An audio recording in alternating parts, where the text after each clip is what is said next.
Good morning, everyone. Welcome back to the Girl with a Bible podcast. I hope everyone is doing good today. It's really early when I'm filming this. It's like 7 a.m. But, I hope you are having a good day. And if you are not, I hope this helps you have a good day or helps you with that. Today we will be reading Genesis 4 to 7. I will be showing you my annotations that I made. And I also have some comprehension questions. So let's get into it.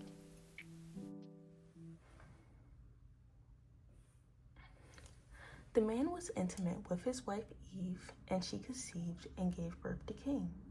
She said, "I have had a male child with the Lord's help." She also gave birth to his brother Abel. Now Abel became a shepherd of the flocks, but Cain worked the ground. In the course of the time, Cain presented some of the land's produce as an offering to the Lord. And Abel also presented an offering, some of the firstborn of his flock, in their fat portions. Okay, what did I highlight on this little paragraph? So, I highlighted this. The man was intimate with his wife Eve, and she conceived and gave birth to Cain.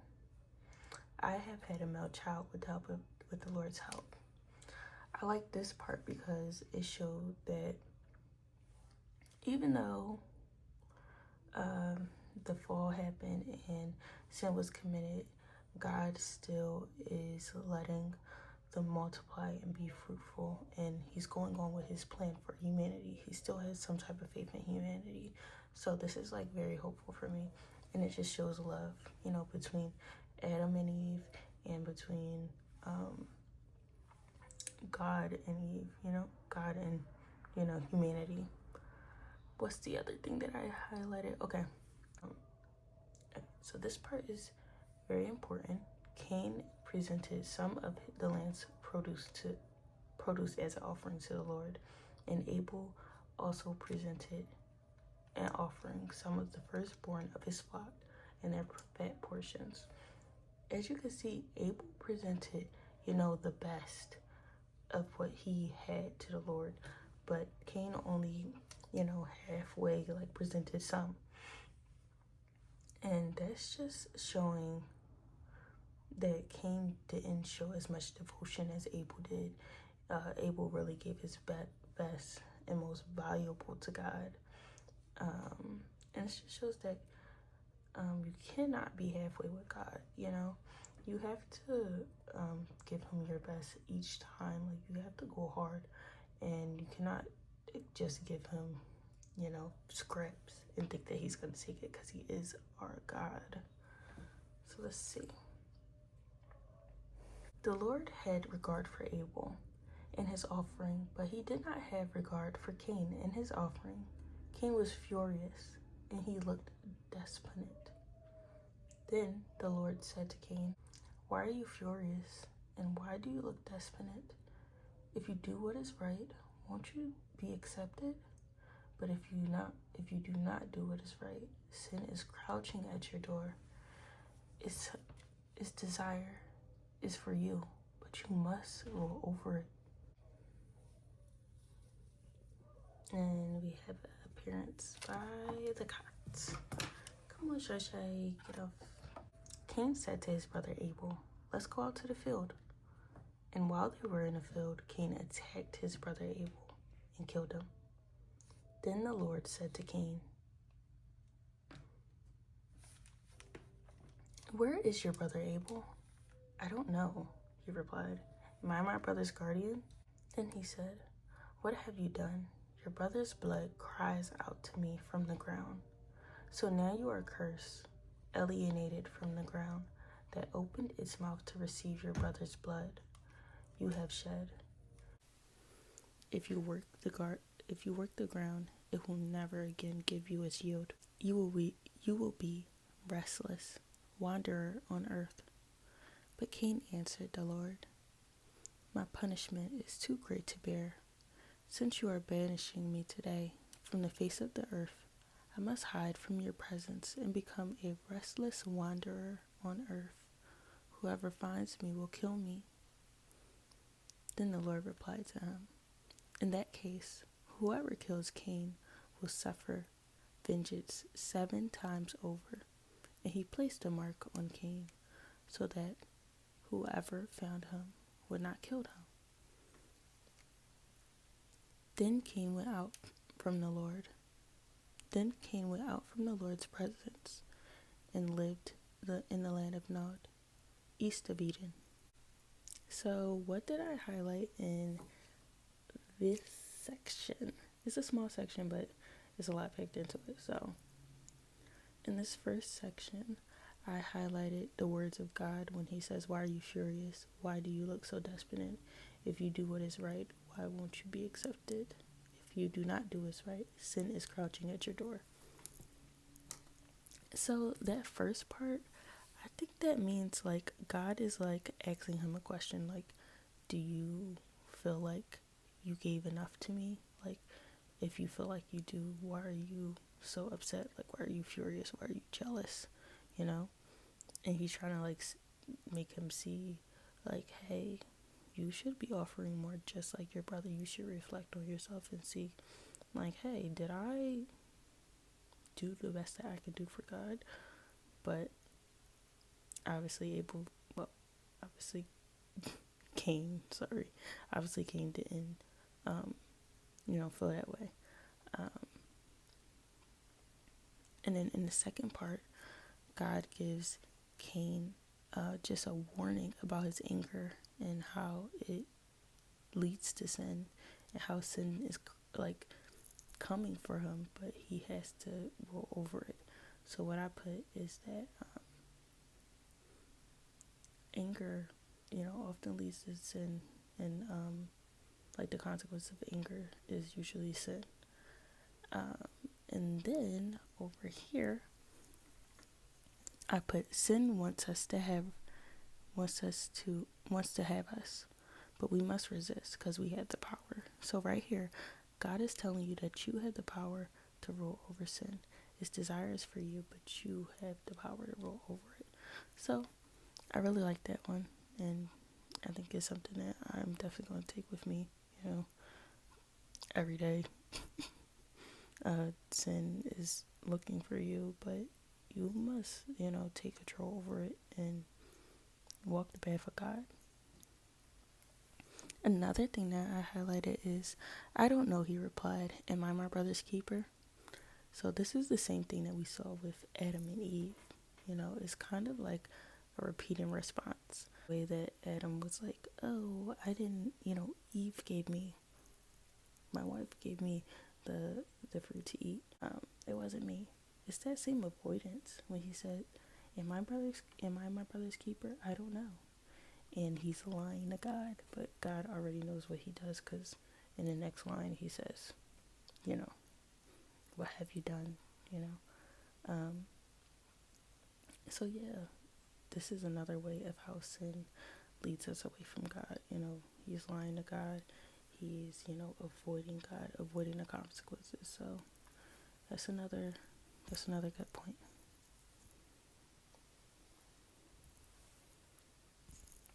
And then lastly,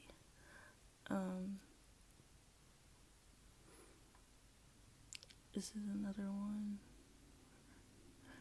I highlighted in blue because it shows the Lord's mercy to Cain and how he still has love for Cain. It says, "In that case, whoever kills Cain will suffer vengeance 7 times over." He placed a mark on Cain that whoever found him would not kill him. So this just shows, despite that Cain just committed murder and killed his brother, God is still showing him mercy by marking him and protecting him. So I just highlighted that to say, like, what a merciful God, what, he's still protecting his people from death, even after they sin. So that's something to keep in mind, that even though we sin, God is still protecting us every day. Yeah, sorry for any mispronunciation of these names. You can probably look them up and, learn the correct pronunciation. But, I have a lisp and everything, so it's never going to come out the perfect way. So, Cain was intimate with his wife, and she conceived and gave birth to Enoch. Then Cain became the builder of a city, and he named the city Enoch after his son. Irad was born to Enoch. Irad fathered Mehuel. Mehuel fathered Methshael. Methshael fathered Lamesh. Lamesh took 2 wives for himself, one for Ida and the other for Zillah. Ida bore Jabal. He was the first of the nomadic herdsmen. Jubal. He was the first of all who played the lyre and flute. Zillah bore Tubal-Cain, who made all kinds of bronze, iron tools. Tubal-Cain's sister was Name. Lamesh said to his wives, Ida and Zillah, hear my voice. Wives of Lamesh, pay attention to my words. For I killed a man for wounding me, a young man for striking me. If Cain to be avenged 7 times over, then Lamesh it will be 77 times.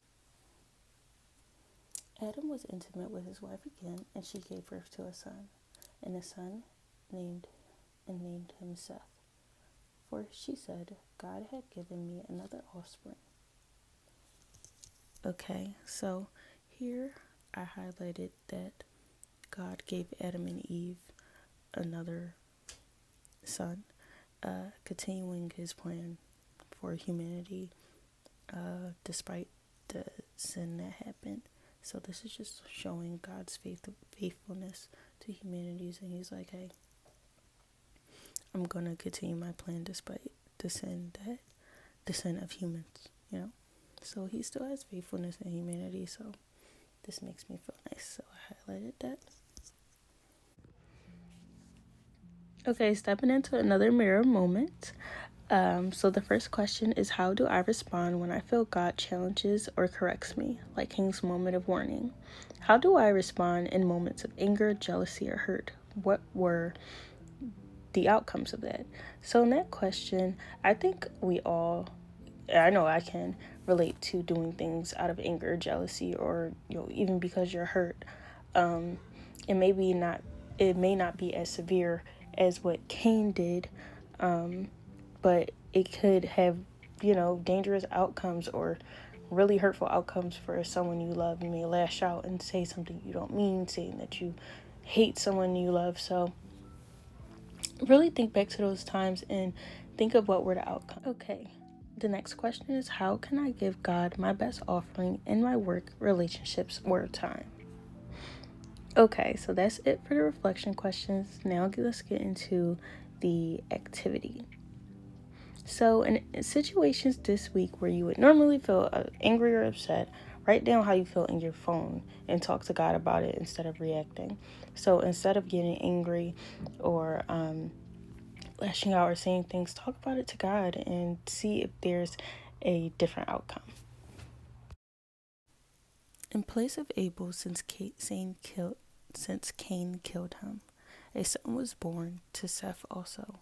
He named the son Enosh. At the time, people began to call on the name of the Lord. This is the document containing the family records of Adam. On the day that God created man, he made him in the likeness of God. He created them male and female. When they were created, he blessed them, and then he called them mankind. Okay, so for this part, I'm not going to read the whole thing only because I am completely going to butcher the names and not know. So I'm going to give you guys a couple seconds to read over it for yourselves.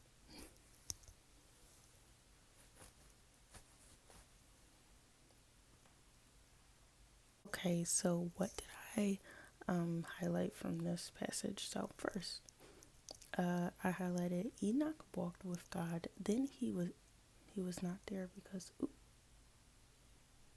Yeah, Enoch walked with God, then he was not there because God took him. So for everyone else, it says, then he died, then they died, then they died. But for Enoch, it says that God took him. So this is just shows that when you walk with God and really show that intimacy and faithfulness to the Lord, this is like alluding to eternal life, that he's eternally happy with God because when he was living, he walked with God. I also highlighted this one will bring us relief from agonizing labor of our hands caused by the ground that the Lord had cursed. So this is them naming Noah, and the humans are hopeful that Noah will be the one to give them relief from the curse made by the sin, that Cain had caused. So, yeah, that's what I highlighted. When mankind began to multiply on earth and the daughters were born to them, the sons of God saw the daughters of the mankind were beautiful, and they took any they chose as wives for themselves. And the Lord said, my spirit will not remain with mankind forever because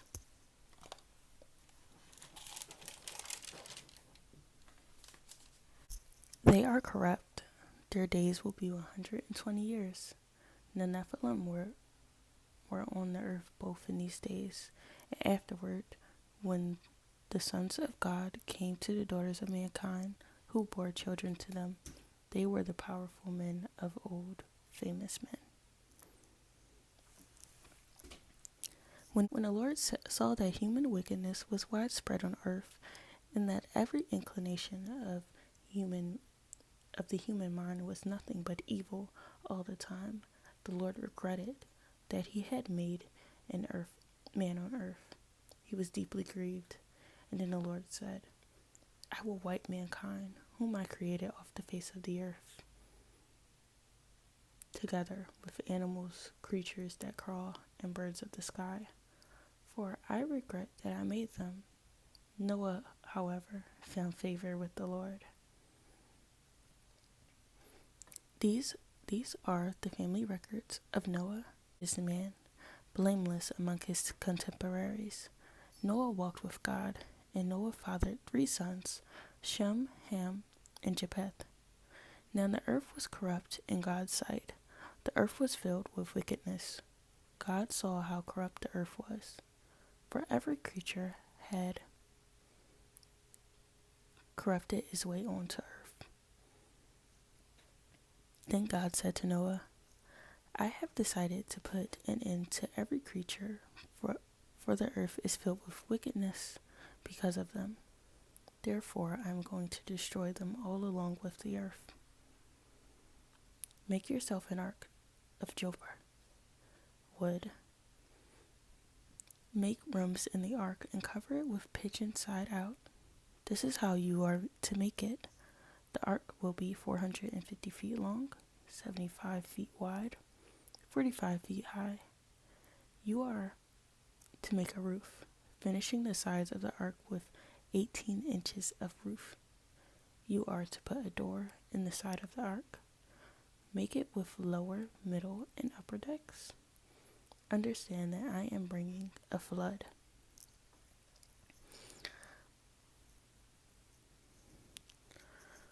Flood waters on earth to destroy every creature under heaven with the breath of life in it.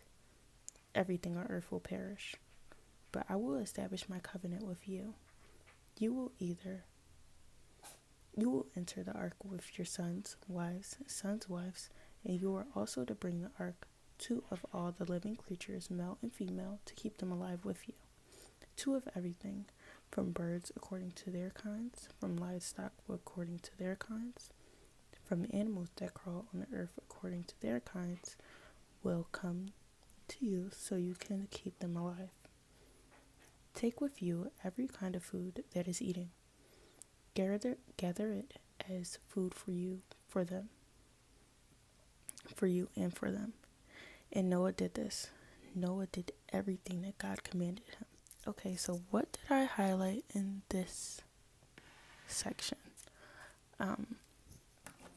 So right off the bat, I highlight this in orange. Widespread on earth, and every inclination of mankind was nothing but evil. So God is just talking about how mankind is evil, and He's sad about it. And so God was just sad about how sin destroyed and corrupted His beautiful creation. He made this beautiful earth, and they just came in and did whatever they want and did not live by God, and just kept on sinning. And God was really just disgraced by all of them. Okay, the next thing I highlighted was I will wipe mankind. And he just goes on to say, like, he's wiping off the face of the earth. This is over. And then he says, but Noah, he found favor with the Lord. So Noah was in his good graces. He saw that Noah was walking with him. So I just said that God does not like to be played with or forsaken. He gave you this beautiful earth, and all you don't think you just commit sin all over the earth and just wreak havoc on it. So he is powerful, and if you forsake his word, he will do what he needs to do to create order. And I saw that he said, however, he found favor in the Lord. So that just means that if you do walk with the Lord, he will show you mercy, and he will show you grace, and he will do his best to protect those that walk with him, even when havoc or the storm comes. So what's next? But I will establish my covenant with you. You will enter my ark with your sons, your wives, your sons' wives. So this is God's covenant with Noah, and he shows that he's continuing his plan to create humanity, but he's gonna preserve the life despite his judgment on the world. The judgment is that he will wipe everything off the face of the earth except for Noah and his family. And Noah did this. He did everything that God commanded him. So this shows why Noah was chosen by God to do this task, because he's obedient. He didn't say, why are you doing this? No. He just followed God's plan. He had faith, and he had trust in God's plan, and he just did it. And this shows, how we can be like better followers of God. Like, maybe on days that I'm feeling, disobedient, I can just talk to God and learn to trust his plan, and just remember how Noah didn't question him at all. Even when the storm came, he didn't question anything. He knew that he would be safe with God. So I love that part. Okay. So this is the next part, and I'm just going to say what I highlighted on this page, because, yeah.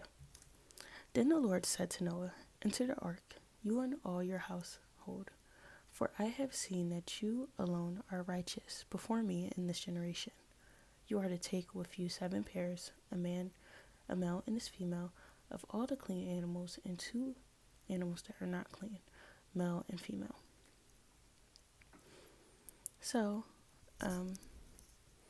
you can see that for following God's plan and trusting God's plan, Noah got recognition for his faithfulness, and he got protection for him and his family.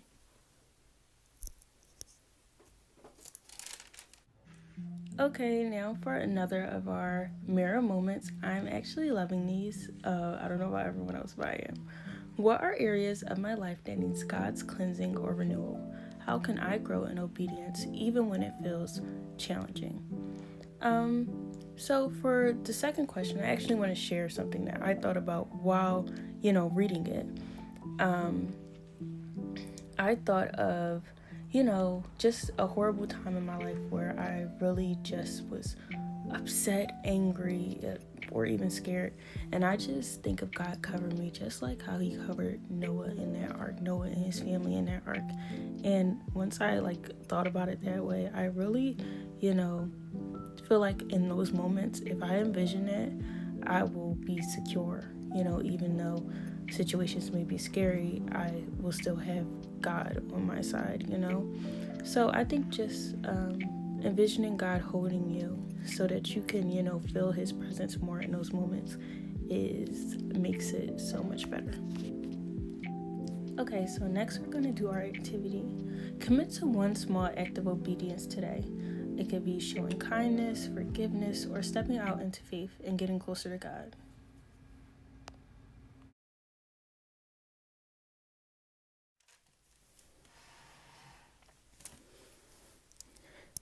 Okay, this is our last page, so let me just read through everything. And 7 pairs, male and female, of the birds of the sky, in order to keep the offspring alive throughout the earth. 7 days from now, I will make rain on earth 40 days, 40 nights. In every living thing I have made, I will wipe off the face of the earth. Noah did everything that the Lord commanded him. Noah was 600 years old when the flood came. Water covered the earth. So Noah, his sons, his wife, and his sons' wives entered the ark because of flood waters.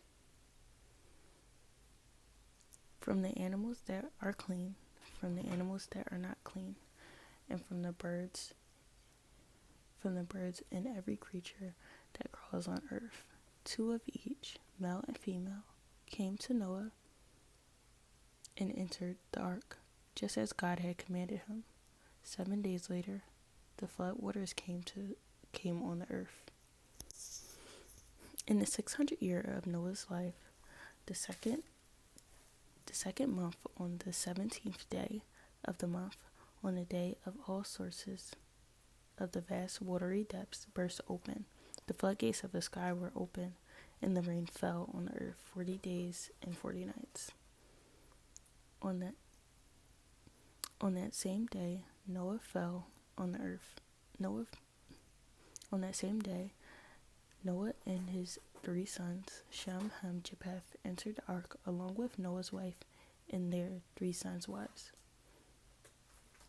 They entered it with all the wildlife according to their kind, all the livestock according to their kinds, all the creatures that crawl on the earth according to their kinds, every flying creature, all of the birds, every winged creature according to their kinds. 2 of every bird, every winged creature according to their kinds, 2 of every creature that has the breath of life, and it came to Noah and entered the ark. Those that entered, male and female, of every creature, entered just as God had commanded him. Then the Lord shut him in. The flood continued for 40 days on the earth. The water increased and lifted up the ark, so it rose above the earth. The water surged and increased greatly on earth. The ark floated on the surface of the water. Then the water surged even higher on earth, and all the high mountains under the whole sky were covered. The mountains were covered as the water surged above them, more than 20 feet. Every creature perished, those that crawl on the earth, bird stock, livestock, wildlife, and those that swarm on the earth, as well as all mankind, everything with the breath of life, the spirit of life in its nostrils, everything on earth, everything on dry land died.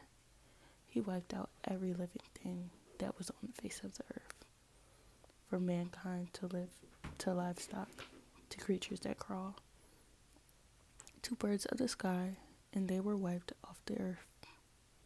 Only Noah was left, and those that were with him in the ark, and the water surged on the earth for 150 days.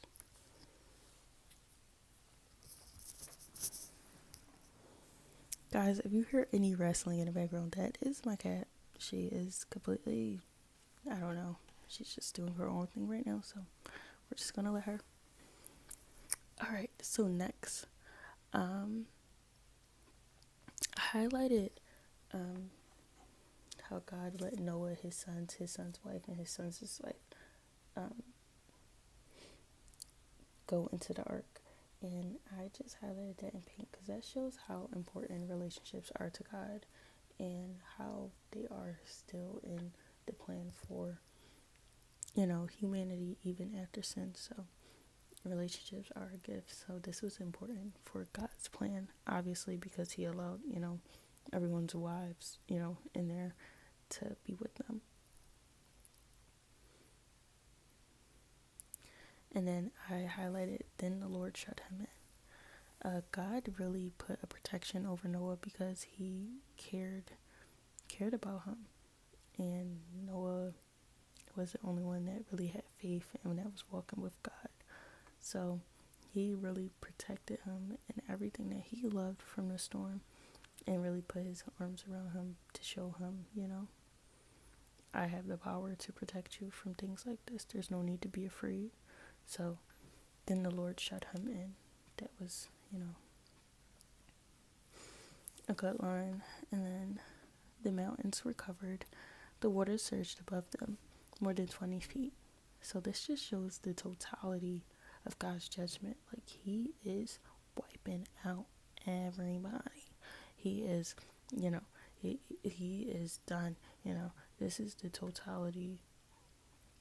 It's just showing how much, he's wiping off, and how he is just wants everything, to cease on earth. The next one is he wiped out every living thing that was on the face of the earth, from mankind to livestock to creatures that crawl to birds of the sky, and they were wiped off the earth. So this shows that this is, the end of his judgment, showing the consequences of repeated and unrepented sins. It's literally death, but it's literally death, above anything. If you repeatedly disobey and sin and not repent, death is the only option, because sin leads you away from God. God is the life, he breathed the breath of life into you. So okay, now for our last mirror moment. So let's get into the questions. How does God's protection of Noah and his family encourage me to trust him during storms in my life? And also, write down one fear or worry and pray about it, surrendering it to God.